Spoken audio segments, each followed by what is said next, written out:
Adventure begins with a word. Let's go on a journey with Sofia. Today's word is expand. Say it with me, expand. Expand means to become larger or more extensive. Let's break that down. Think of a balloon getting bigger as you blow air into it. It's expanding. Here are some words that mean the same as expand. Say it with me. Grow. Stretch. Enlarge. Extend. Widen. Develop. Broaden. And here are words that mean the opposite of expand. Shrink. Contract. Reduce. Close. Tighten.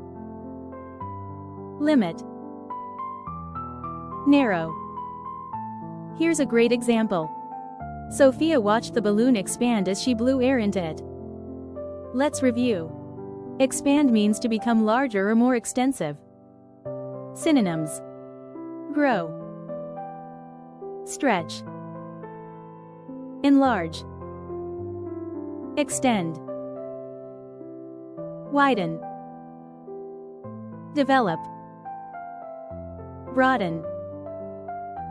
Antonyms: shrink, contract, reduce, close, tighten, limit, narrow. Use the word expand in a sentence today. Let's learn something new together again real soon.